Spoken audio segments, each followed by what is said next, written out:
Sampurasun, Mugi Rahayu Sagung Dumadi. Ajaran Pikukuh Jati Sunda, bukti awal religi peradaban.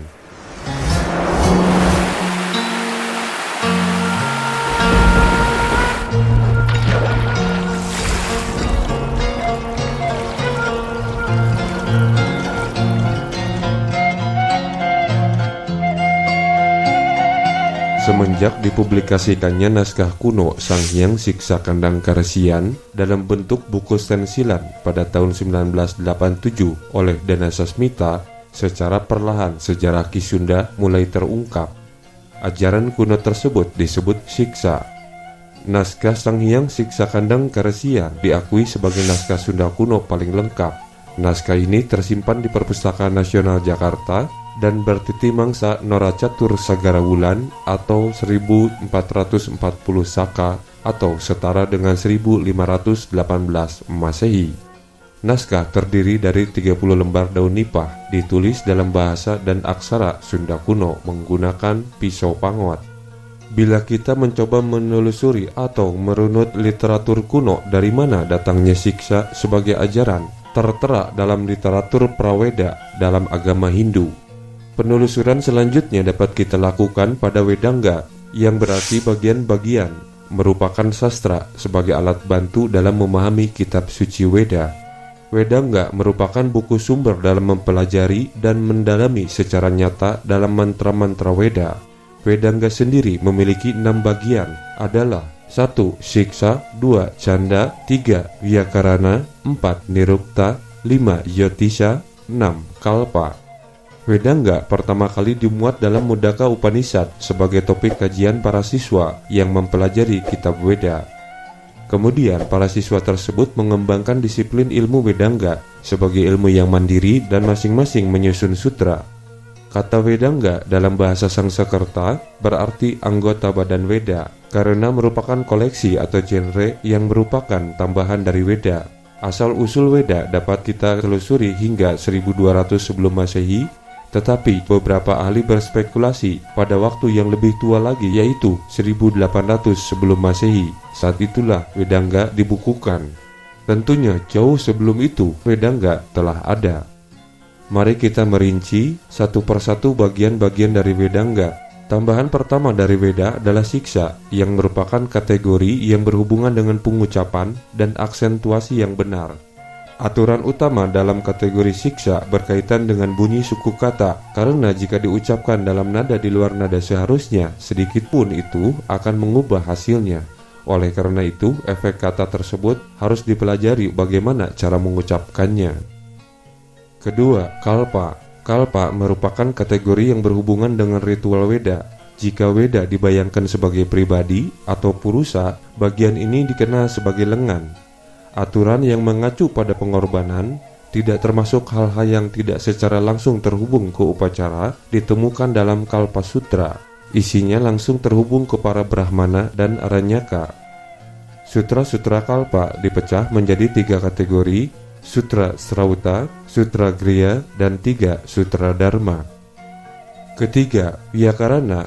Vyakarana merupakan kategori berhubungan dengan tata bahasa Weda. Bagian ini telah hilang dari waktu ke waktu karena Pratisakya, yang juga menghubungkan ke tata bahasa tetapi telah melampaui Vyakarana. Vyakarana disebut mulut Weda Purusa dan juga dipandang penting untuk memahami Weda. 4. Nirukta. Nirukta merupakan kategori yang berhubungan dengan mengapa kata-kata tertentu digunakan. Bagian ini dikenal sebagai telinganya dari Weda Purusa. Dalam kategori ini diajarkan asal-usul dari sebuah kata atau bahasa, yaitu etimologi yang dikenal sebagai nirukta. 5. Canda atau candas. Bagian kelima dari Wedanga adalah canda atau candas, yang merupakan kategori yang berhubungan dengan meter, yang mencakup pengertian mantra. Candra membahas jumlah suku kata dalam teks dan puisi yang terkait dengan meter. Kategori ini terhubung dengan Brahmana yang menciptakan suku kata dan ayat, namun penelitian tidak dapat menemukan meter di dalamnya. Ada 2 jenis meter berdasarkan Rigveda dan Yajurveda, berdasarkan resesi. Keenam, Jyotisha. Tambahan keenam dari Weda adalah Jyotisha, yang merupakan kelas yang berkaitan dengan pengetahuan astronomi. Bagian ini adalah teks tertua tentang astronomi dalam literatur Hindu dan berasal sekitar 1300 sebelum Masehi. Karena dalam Vedanga sebagai pelengkap Veda terdiri ada Siksha, merupakan fonetik dari bahasa Sanskerta, maka tanpa itu berbicara dalam memahaminya menjadi hampir mustahil. Kalpa memberikan langkah-langkah yang tepat untuk melakukan ritual dan kapan melakukannya. Vyakarana mirip dengan phonics tetapi menyediakan tata bahasa yang tepat untuk kata-kata yang digunakan dalam Veda. Nirukta mengandung etimologi. Canda menyediakan meter atau lagu dalam pujian Weda untuk membantu membaca dengan benar. Jyotisha adalah pengetahuan astronomi untuk membantu dengan peristiwa dalam sejarah Hindu dan informasi berguna lainnya. Asal-usul Weda juga dapat ditelusuri ke Brahmana yang merupakan kumpulan komentar kuno berdasarkan Weda. Koneksi ini dapat dilakukan karena para Brahmana juga berdiskusi tentang tata bahasa, meter atau lagu, etimologi, dan lain-lain. Kita akan menemukan berbagai macam ajaran, praktek agama, dan beraneka ragam cara dan jenis pemujaan yang dilaksanakan oleh para penganutnya dimanapun agama Hindu itu hidup dan berkembang. Keanekaragaman itulah yang sangat mempesonakan para cendekiawan yang mempelajari agama Hindu. Oleh karena itu, timbullah pertanyaan di hati mereka, bahkan di hati kita juga, mengapa bisa demikian? Ada banyak peribadatan dan kenapa tidak diseragamkan? Sebenarnya pasti ada sesuatu, dalam tanda kutip, di dalam agama Hindu yang menyebabkan agama Hindu bisa tetap hidup mengikuti irama zaman yang dilaluinya. Sejak 6000 tahun sebelum Masehi sampai dengan sekarang, bahkan hingga masa yang akan datang. Berbeda halnya dengan agama-agama kuno yang pernah hidup dan berkembang di dunia ini bersamaan dengan agama Hindu saat itu.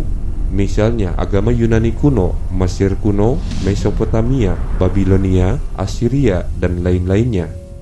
Kita mengetahui dalam sejarah bahwa agama-agama kuno itu kemudian satu persatu berguguran di muka bumi. Jadi agama Hindu sudah sempat menyaksikan gugurnya agama-agama kuno yang pernah hidup sejaman dengannya, seperti agama Mesopotamia, Babilonia, Syria, Persia, Mesir, dan Yunani kuno itu. Sementara bagaimana hubungan ajaran Jati Sunda yang disebut Siksha dengan kitab Weda masih memerlukan penelitian lebih lanjut. Dan ajaran Jati Sunda dengan keberadaan Hindu masih eksis hingga sekarang. Sementara agama-agama kuno lainnya telah berguguran di muka bumi akibat karakternya yang tidak bisa mengikuti irama perubahan dan perkembangan yang terjadi di alam ini. Berbeda halnya dengan agama Hindu, pun demikian dengan Jati Sunda. Kendati pun usianya sangat tua, bahkan agama Hindu 80 abad atau 8000 tahun, namun masih tetap hidup subur dan jaya di permukaan bumi ini. Apa yang menyebabkannya? Adalah hal yang sangat menarik seandainya kini kita melihat sekeliling kita agama-agama yang seumur dan sejaman dengan agama Hindu seperti yang disebutkan tadi.